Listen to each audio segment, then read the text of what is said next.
Hello guys, and welcome to Supreme Ruler Ultimate. This playthrough is going to be taking place in the Cold War, and I will be playing as Soviet Union, hopefully a Stalin that doesn't die of a brain hemorrhage or whatever he died of, and Dema is playing as China. We are going to be bringing glorious communism to the rest of this uncultured world, especially this place right here. And, oh boy, is it going to be annoying. The victory in this is a sphere victory. Let's take a look at what that means. With this victory condition, the game ends when one of the two major spheres has totally collapsed. So right here you see there's NATO aligned, leaning, Warsaw, leaning aligned, and not aligned. So basically to win, we have to get rid of all the blue on the map. There can be no NATO aligned and no NATO leaning. Everyone must be non-aligned or leaning and aligned towards us. So we can go about this diplomatically, we can go about this through war. However, in this victory condition, actions have a higher impact on leanings. So especially as a sphere leader, if I decide to start warmongering by, say, attacking Finland just out of nowhere, no justification, nothing, or annexing all the Soviet puppet states, then the world around, and especially the people around these places, are going to hate me or become scared of me, and they're going to start leaning blue, and the US is going to be like, it's okay, come here, I'll protect you. And we don't want that. So this is going to be a mixture of chaotic war and diplomatic schemes. The first Indochina war between North Vietnam and French South Vietnam starts right now, day one. And North Korea going to war with South Korea, I think, starts in, what, a year or two in game? Something like that? And Dema is going to be on the forefront of that. I have to worry more about Europe and the color of the rest of the world. But for now, it's setup time.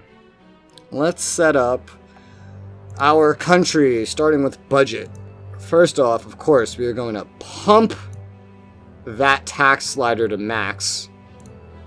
Let's see here. We're gonna just set everything towards the middle again. We're just aiming for 100%, and I know at this time period we already have some text, so 100% isn't going to be exactly accurate. We don't want social assistance.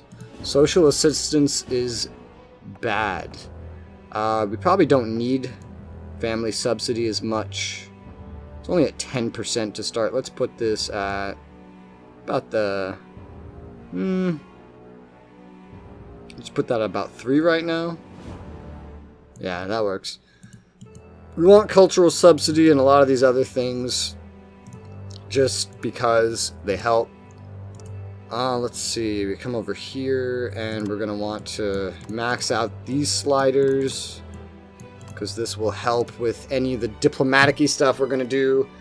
As a Soviet Union, I'm actually set up to kind of supply the Warsaw Pact with supplies. The US is set up for a similar purpose.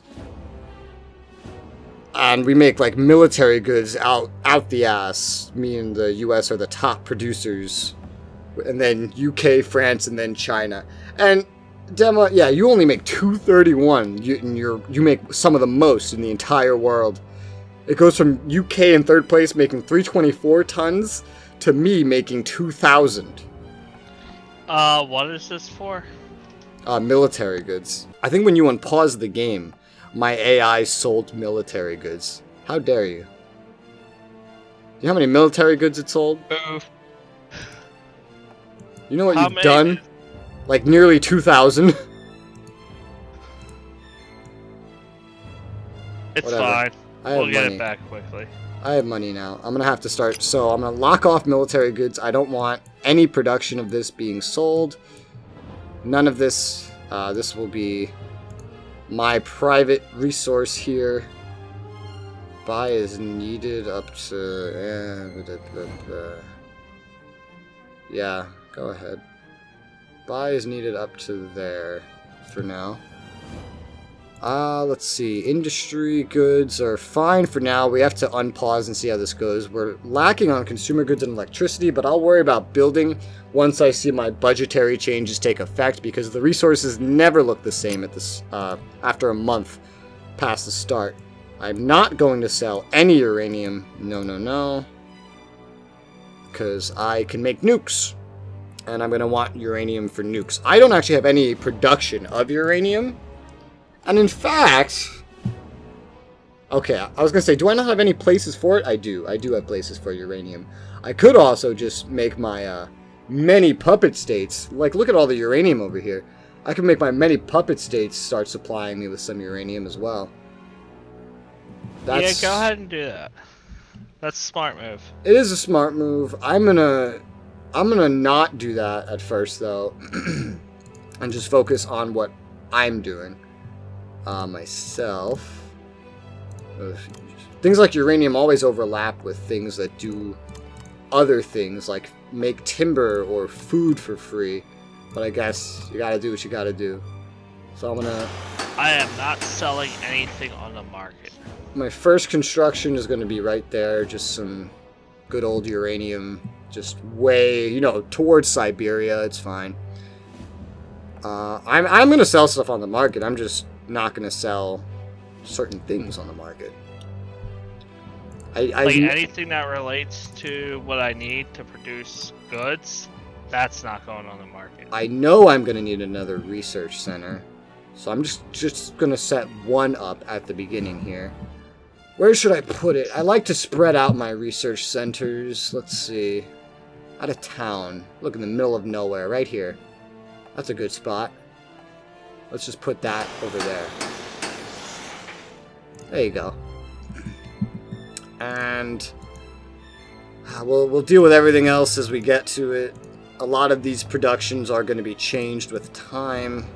Rubber. Don't sell rubber. Sell rubber, stupid. We have synthetic rubber plants without actually having the tech to make it yet, which reminds me, Dema, we are going to trade 3 techs at the beginning of this.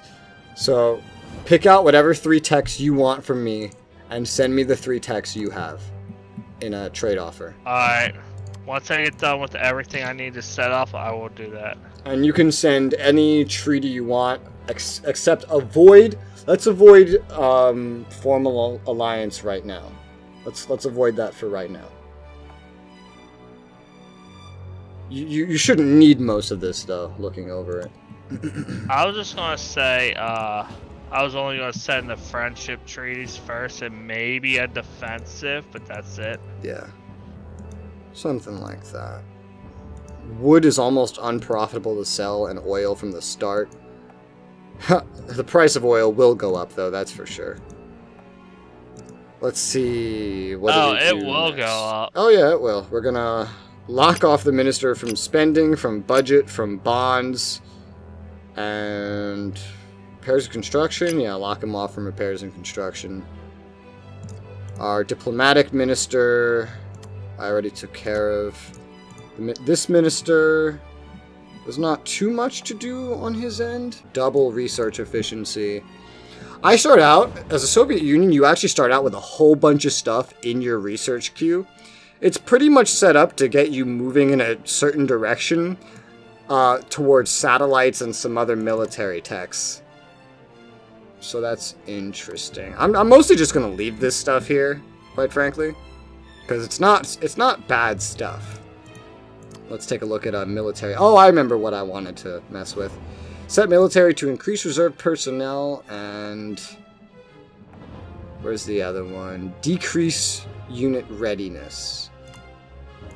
Leave salaries as they are. Lock for military spending. Garrison control. He can have garrison control, it's fine. Now, we do start out with 2 of the MILCAT penalties, the biggest military and the biggest military production. We're going to want to get rid of that. The US has, oh god, like what even is this? 60, nearly 70 or so production facilities, and I start out with even more. So I'm going to shut a lot of this down. Mostly my air production I'm going to shut down. I'm not going to like dismantle all of it. I'm just going to shut it down. So let's go do that. Aircraft production. Let's turn off most of this. I'm going to turn off like 21 of these, so I have 5 aircraft production. And then we have, let's see, 45, 50, 26, 76, 480. We still have 80, so we're still like 10 over. So let's go turn off. Let's go to Navy, and let's turn off.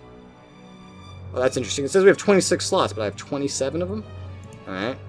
Well, that's fine. Let's turn off 7 of these. We'll see how that goes. And what does it say now? Oh, nothing yet. It has to update. And then land. We're going to need land more than anything to fight in Europe. Land will turn off 5. And then we'll see if I retain the MILCAT penalty after we start, because I want to pass those over to the US so that my diplomacy goes better. I'll be less prepared for war, technically speaking, but it's fine. Also, I want to turn on arms race to modernize my units. I want to turn off... Do not allow merchant marine to go through neutral regions. Do not allow air to go over neutral regions. Attack neutral regions that occur, yes. Nuclear weapons permissions on. Let's just turn that off for now. Okay. And now let's go back to research. So in this, the space race actually matters. Oh, hey, look, there's actually little flags under like things like internet race and the man on Mars now. That's funny. They actually put flags there. Well, so this is the space race. The space race actually affects stuff in the Cold War scenario. It affects essentially how everyone sees you. If you get ahead on the space race and get to man on the moon, then people are going to like you more and they're going to favor you a little bit. It's not the most massive effect, but it is an effect, which is good that the USSR actually starts out ahead on the space race. Not permanently, but starts out for a good while ahead on the space race. So that's pretty nice. Yes. I picked my 3 techs, and you'll be surprised what I picked. Alright, well, just send them over. Combat engineers have better... Oh my god, wow, that's actually real good defense. These are like Marines, and these are... Yeah, these are Marines, and this is just more advanced. Oh yeah, oh no, get rid of this. We don't need that. Combat engineers can do that. What about this? See, it's not that great. The Spetsnaz are much better, but this is mobile, these BTR-40Bs. Although we'll get something better. We can get something better, like these APCs right here, these are real nice. I think I might be just about good to go. I am going to want to get some treaties with certain people, like with my allies. So, let me just think this through real quick. I am protecting Eastern Europe. Do I want mutual defense with all these people right now? It's different in this scenario, because in this scenario, I actually need to protect them. When you make allies in other scenarios, mutual defense may not be exactly what you want. But as the sphere leader, I need to protect these people. So, because they count to this. And here's another mechanic I want to explain. So, if we look over here at theater, it has all these theaters of war that you can assign controls and stuff to. In these theaters of war, you... Oh boy, how do I explain this? In these theaters of war, everyone that's aligned or leaning towards you in a theater actually influences the other people in the theater. It's a little bit of a hidden mechanic. So for example, Western Europe right here, this green area, is filled with people in NATO. As a result, without any other kind of intervention, Saarland and Saarbrücken right here, and Switzerland and Andorra would be kind of incentivized to lean towards NATO. Whereas over here, I mean, everyone's just like Greece might actually change sides eventually, just because they're in a theater with entirely people that are red. Here's a bit of a lost cause, but like here is all us. So that's a good thing to think about when you're looking over things like that. Oh, there's a new theater filter. There's a new filter, allies and enemies. This game got a huge update lately, and I think it's the last major update they plan on doing, but they actually have an allies enemy filter for the map now. That's actually really useful. Huh, okay, so I'm not allied with East Germany. Why is that? What am I missing with them? No, I'm allied with... Oh, I had them selected. That's what. I had them selected. Oh, nice. So you can see it from everyone's perspective. Oh god, click on the US. Click on the US. Jesus Christ. Holy crap, they're allied with most of Africa. So here's the thing, and I want to explain this as well. Africa is still mostly colonized, but as part of the treaty that ended World War II, actually as part of the US entering World War II, they forced France and Britain to agree that they would release all their colonies in the world. And so, all these colonies, as the game goes on, are going to be made independent. These colonies may like NATO, and they may hate NATO. They may like us, they may hate us, they might not care about either of us. As it stands, NATO is going to lose a lot of their colonies and allies, a lot of their economic production power, that kind of stuff, as time goes by, just by releasing those colonies. But it's not guaranteed it will be good for us. Because if we need to get rid of all the blue in the world, every single colony that gets freed and goes blue is another person to worry about. But it should help us in the long run. Playing as the US, it's not very nice to have your allies releasing all their colonies. But as the USSR, I mean, this just works out. Now, we have had issues with triggering events when you are playing a country in multiplayer, and I think in multiplayer Tibet is supposed to be annexed by China for free, so Dema might not get Tibet. That being said, Tibet's not that important of a place. And there's a helicopter flying overhead because I live near a military base. Lovely. But yeah, let's go make some treaties. I'm gonna get mutual defense with anyone that will take it. Okay, you don't actually want it off the bat. I'm going to refrain from throwing money at people at the start here, because, well, I have a lot of money, and it's going to, okay. If they have, alright, yeah, alright, I'll pay them what they want, because it's not going to hurt me. It's fine. Let me guess. Oh, no, actually, missile defense doesn't send it over the bat. I'm going to double down and get the rest of the treaties with pretty much all the people that I'm already allied with and protecting. I already forget who I've sent treaties to, so I'll probably just stop right there.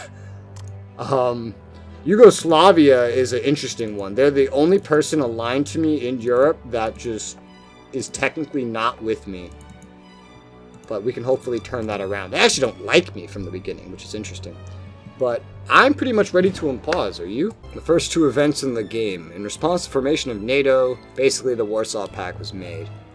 And the other one is the atomic bomb test. I have nukes. Only 10 kiloton nukes, which is not the greatest. But I have nukes. Oh yeah, start of the thing. China and Formosa have reached a ceasefire agreement, pausing the war between the regions, Formosa being where Taiwan is. Fighting is already starting in Vietnam. Let's see if we can get some treaties over here, actually. So I can keep an eye on what's going on. Yep, as we can see, the North Vietnamese are absolutely destroying the French because the French are awful and just terrible. They're making the same mistake that they made in World War II. And using outdated strategies and technologies in places where they don't belong. Oh my god, I'm actually trying to use like most of my military goods. Let's see what my AI has opted to build. Yeah, of course he's pumping out a fuck ton of combat engineers. I would too. These combat engineers are actually pretty amazing. Pretty amazing. I don't even know if I want to prioritize Spetsnaz, because what the Spetsnaz can do The combat engineers can actually do better in a lot of ways. Except that they require fuel, and they can't go as far as you might hope. Alright, our military goods our usage has gone down to a much more reasonable amount. Let's take a look at the milcat penalty. I have successfully passed off the milcat penalty to the United States. Yay. I just got a mutual defense with, well, not in full, but a defensive alliance with... Right, that's where all my military goods Vietnam. went. I forgot. At the start of the game, the Soviet Union is scripted to basically just send a bajillion military goods to North Vietnam. I forgot all about that. I see you're already out of money, Dema. I kind of made a small mistake, but I fixed it. I'm in the positive, so every tick will cut that deficit by a bit. That's good, because you're like literally out of money. Yeah, I caught it. I accidentally set my social programs a little too high. Good job. And then I turned them down, and you can watch every full tick will reduce that costs. I'm gonna start getting more treaties with all the people in Eastern Europe that I'm protecting. All this, by the way, for those that are watching, like all these are actually puppet states that will do whatever I say and give me whatever I want. So how do you like the Vietnam War?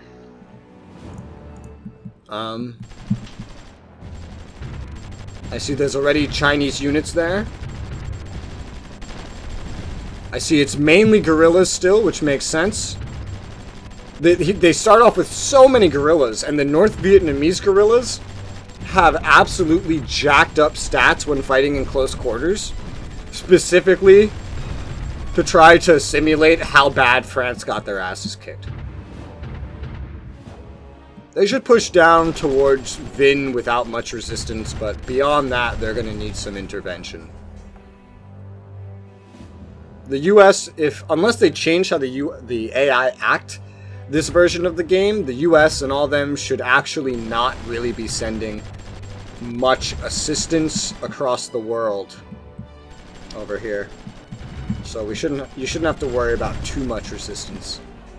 The downside is North Vietnam can't actually make units because they don't have any military production places. So all those guerrillas there, that's pretty much everything they have. I mean, that could change once I help them get other territories. If I can help them push over. I'm gonna get a bunch of treaties with our good old friend Kim Il-sung. Get them friendly, but not too friendly. I don't want them to be allied with me when they attack South Korea. Just because I don't want to take any kind of a treaty integrity penalty for my ally warmongering. Being on the other side of this fight is absolutely awful. Me and Dema did a playthrough as the other side of the Cold War, and when he was newer to the game, and he was getting destroyed in Vietnam because he didn't understand the concept of using air to fight certain battles. This time, I don't have air, so that's not an option. I'm working on trying to get air, though, so that's a plus. You have no air at all? I literally have no airplanes. Let me see if I have anything air that... Nope, 0 units for air. Here's a present. 5 tactical bombers. Send you some old World War II tactical bombers. I hate this whole having to send stuff to North Vietnam. There's no way to turn it off either. Oh, here it is. I found it. I can't cancel just that. That's the problem. It's 71 days of 3,000 tons of military goods. I don't have that. I don't even make that much.